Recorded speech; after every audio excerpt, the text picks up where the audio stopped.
Hello and welcome back to Pickleball Guys. In this video, I'm going to cover our top 5 pickleball paddles with the most control. Now this is an unbiased, subjective list based on our opinions after playtesting, so please keep that in mind. Other players' opinions may differ.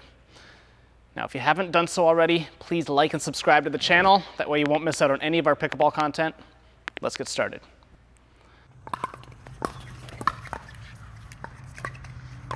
When you're looking for more control, you're most likely going to want a paddle to help absorb more energy and take the pace off of the ball. Now, while a lot of this will ultimately come down to a combination of your technique, your ability to anticipate a shot coming from your opponent, and the finesse or dexterity you can skillfully apply with your hand-eye coordination, there are still some paddles out there that can significantly help you with this part of the game. Here at RacquetGuys, I'm lucky enough to get the opportunity to test out all the different paddles we bring in from a wide variety of big-name brands, as well as some newer brands who may have some innovative or proprietary paddle technologies that they bring to the game. Now, at the end of this video, I'm going to reveal probably one of the most controversial of all paddles that we carry, because quite frankly, it tops my list in nearly every category in pickleball paddles. So without further ado, here are Pickleball Guys' top 5 paddles with the most control. So starting this list at number 5, we've chosen Joola's Collin Scorpeus CFS 16. This paddle has a 16mm polymer core and weighs 8 ounces.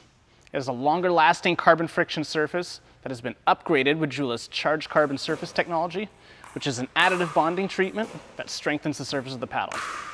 The paddle maneuvers very well through the air and has great touch and control.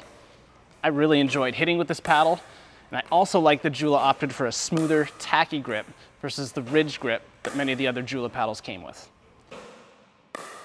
So at number 4, we've chosen the Electrum Model E Elite. Electrum has a few paddles in their lineup, and the Model E has been one of their flagship paddles with its elongated shape. The 16mm variant has proven to be slightly more popular and is definitely a great control paddle.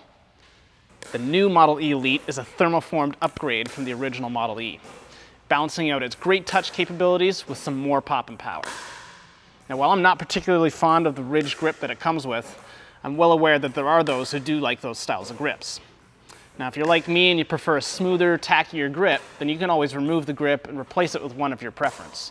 So don't let a paddle's grip deter you from liking the paddle itself. This paddle offers some great control. Now, breaking into our top 3 on this list, we've chosen the Gearbox GBX Raw Carbon. This paddle has a 16mm polymer core thickness with, obviously, a raw carbon fiber surface, hence its name. This one surprised me quite a bit. It's on the heavier side, being 8.5 ounces, and this meant I could let the paddle do most of the work for me while absorbing energy from any fastballs coming my way. It felt very well balanced in terms of both power and control, and the thin 4-inch grip size is actually a bonus. I typically prefer the feel of a tacky overgrip, so adding an overgrip on top of this pre-existing grip brings the grip size closer to 4 3/8 of an inch, which is more preferable to me. Now, if you're the type of person who has smaller hands, then you're going to love this paddle just the way it is. At number 2, we've chosen Selkirk's Vanguard hybrid series of paddles. The Vanguard series offers 3 main variations in paddle shapes, all of which provide incredible control. The elongated Invicta for slightly more reach, power, and spin. The S2, which has a shorter handle with a wide body paddle face and a large sweet spot. And then there's the Epic, which is a hybrid of the two, having a longer handle like the Invicta, but also a wide body shape of the S2. The Selkirk Vanguard series also came out with some specialty shapes, such as the rounded Maxima, the short-handled elongated Omni, and also the Mach 6, which has an extra long handle with a paddle shape I would describe as being in between an Invicta and an Epic. While putting together this top 5 control paddle list, the entire Vanguard series felt like contenders to make the top of the list. My personal favorite being the Invicta, because it has an elongated shape with more access to spin and a longer handle length. But the Epic and Mach 6 are even more forgiving and probably best suited for doubles players. Now for our top choice of paddles with the most control. At number 1, we've chosen the Diadem Warrior V2. Like its original predecessor, this paddle maintains the 19mm polymer core and raw carbon fiber surface.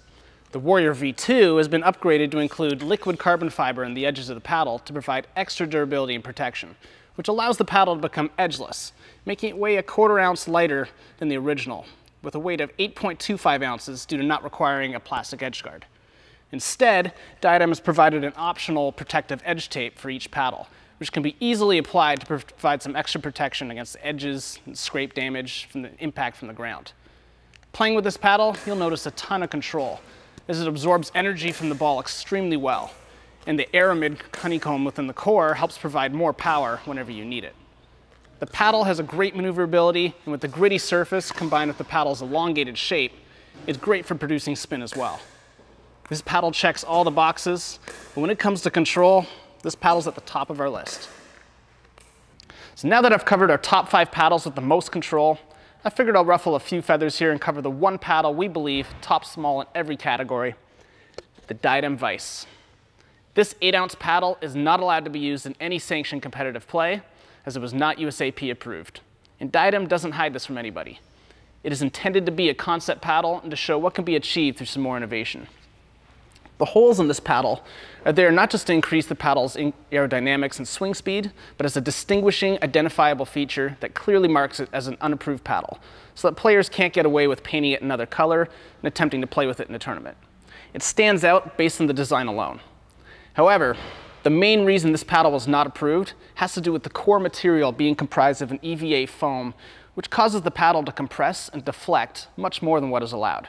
This results in it having not only more control than most paddles, but also more power, more spin capability, more maneuverability, and also a lower decibel level, making it the quietest paddle out there. And Diadem Vice truly feels amazing to play with, and it might be one of my favorite paddles. It's too bad we can't use it in tournaments, but now we understand why. Thank you for watching. Please let us know in the comments what your top 5 pickleball paddles with the most control would be. Feel free to ask us any pickleball related questions, and let us know if there are any other types of videos you would like to see on this channel. All of the paddles you've seen and heard about in this video are available at pickleballguys.ca. Come check us out.